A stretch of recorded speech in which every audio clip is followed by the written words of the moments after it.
100 subscribers. It's so exciting. Hercules. That's what I'm talking about.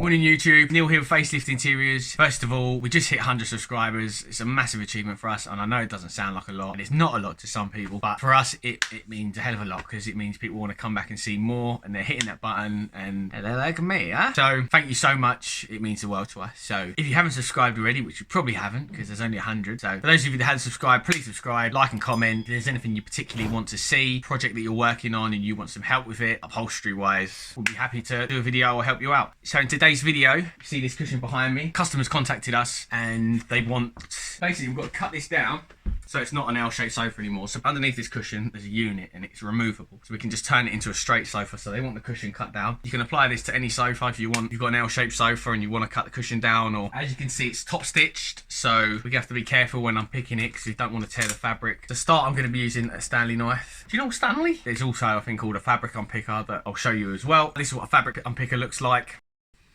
So this is an unpicker, how it works, like that.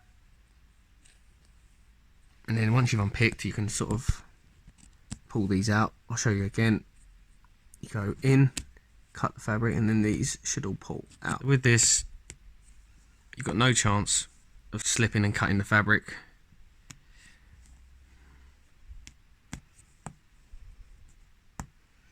It's a lot less dangerous than a Stanley knife, but it's a little bit slower. So what we've got to do is we've got to take this cushion apart. We're probably going to leave the zip border on. We're just going to take the front border off, so we can unpick all the way round to where there's a join here, and then we're going to take the interior out. Then we're going to cut the cushion down to the size it needs to be, which is 27.5 inches front to back. And then we're going to sew it back up, got top stitch it as well. Hope you're all keeping safe, stay alert, control the virus, check the NHS. Go to work, don't go to work. Go outside, don't go outside. Go to work only if you can go to work, but don't go to work. Right, so keep on watching. This is how to cut a cushion down, and action. So what we're going to do is going to start here.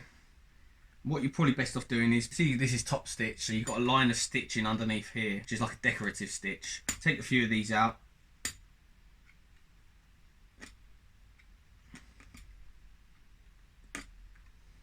And if you aren't cutting the cushion down, you need to be very careful. I mean, I'm quite lucky with this cushion because we're cutting it down. Don't really need to worry until we get back to here if I start ripping the fabric, because if you rip the fabric, you're in trouble.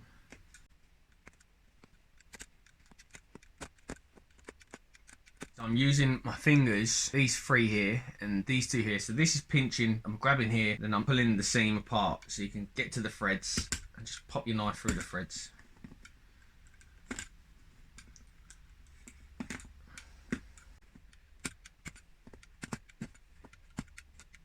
So now, start being careful. I do not want to split this fabric here. What I'll do is I'll mark where the cushion's going to finish now. We want to come to here, undo the join, and that is where we're going to start rebuilding this cushion. Now we're on to the bottom. Like I said, a couple of stitches out.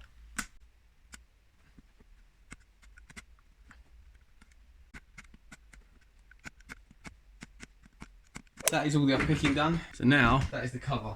So I know that my finished size has got to be 27.5 inches. So sewing at the back is already there. So we are going to go 28, so we're going to mark 28 there, and then 28 there. Make sure the cushion is even all the way around, and then a straight line across there with a chalk. That is our cut line. So what we do is we are going to go that and go in the bin. So I know that the front used to have this curve on it, because that is the old front. So we're going to put a nice big curve to take that corner off. What I'm going to do is I'm just laying that old one on. I'll show you on the other side, it's a bit closer. I'm going to do a nip there so they both line up. So as you can see on this corner, you see how rounded that corner is compared to how I've cut that. It's dead sharp. I want to take all of that out, laying the old fabric on, just copying the shape of the corner. That is ready to be sewn up. I'm going to recut these borders for the front. Basically, I can sew these back on, but when you're top stitching, you've got to make sure you go exactly in the same holes, which makes the job a lot longer. I'm going to recut this border out of this fabric here that we've cut off. So we've got a totally fresh bit of border. So we haven't got to worry about going into the same holes, because you will see it. Let me show you. Basically, when you top stitch back into, see this stitch line here? unless you sit there and do every stitch perfectly and go back in exactly the same hole, you're going to see marks. I'm going to unpick this and we're going to copy it. So what we need to do is first of all establish how wide these borders are. So 5 3/4 inches. So we're going to cut them 5 3/4 inches and they'll finish 4 3/4 inches. So I'm going to mark 3 strips at 5 3/4 inches. This one's important, that size, that is 4 inches, because that 4 inches is going to take us from there where the first seam needs to fall on the corner. This next panel, use a ruler, 31.5. Let's mark out 31.5. That is our 31.5. Then we want a 4. Then the rest of this piece will be used to go from here down to here.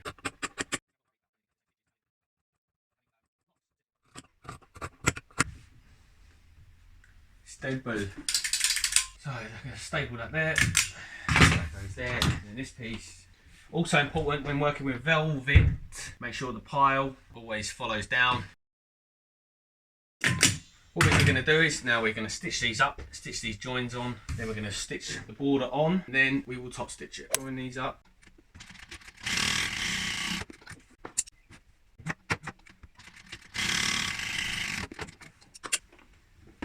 Those are all joined up. Now let's get the cushion. This is the top, I know, this is the top of the cushion.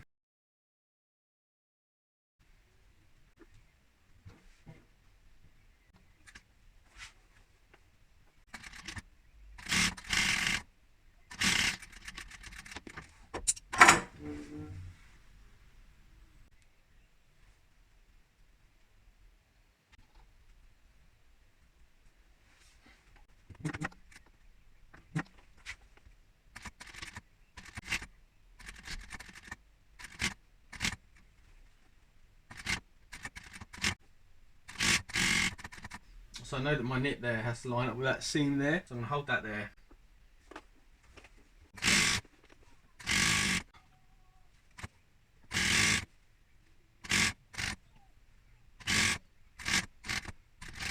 I've taken the border to where it meets the zip, so I know that them two are meeting there, so I've knit there, I've just got to cut a straight line down there.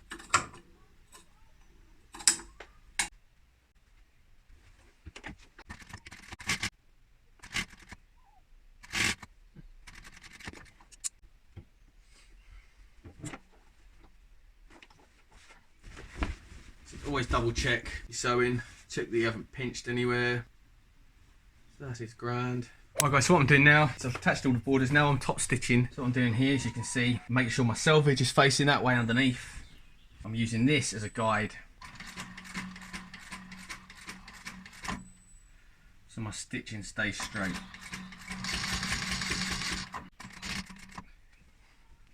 So what I'm doing is using this foot here and I'm making sure that this seam drops in the middle of that foot.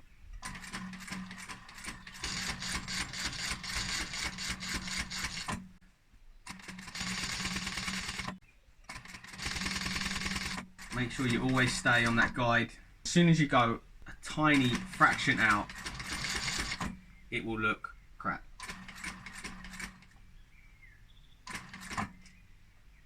And then we're going to go back, forward, back, only one stitch to make sure you get a nice good lock.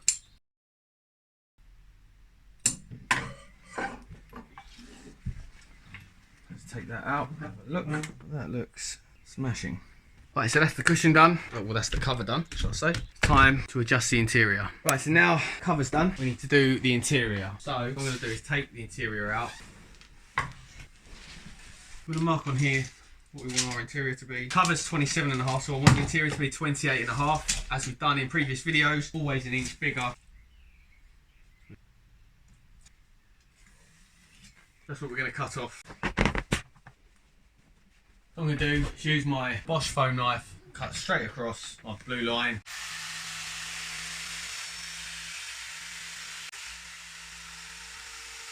These cushions aren't reversible. So what I'm going to do is, this was previously in a jacket.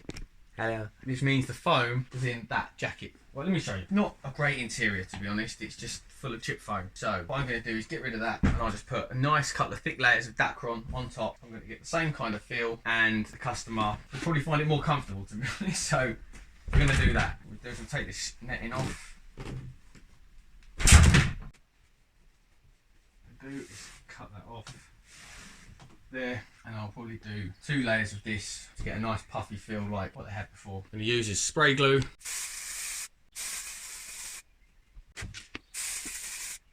Cut the excess off. So what I'm going to do is glue all around the edge, roll the edge down. Roll that edge over what you want. It's a nice good clean stick.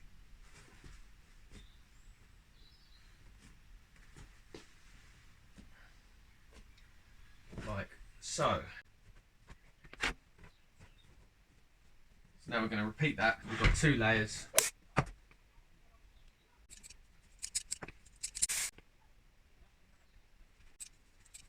We just pieced a bit in here because it wasn't long enough to go all the way around. Same process. Yeah, that looks bloody spot on, mate. Now we're going to use a stocking net to give it a nice wrap, make it easier to get into the cover.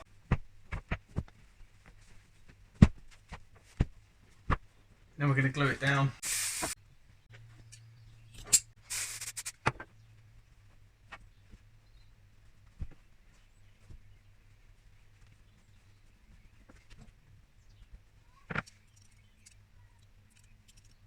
So that's the interior done as well. And so what I do here is I like to fold the fabric over. We've got a nice big zip in here anyway, so it shouldn't be an issue getting it in.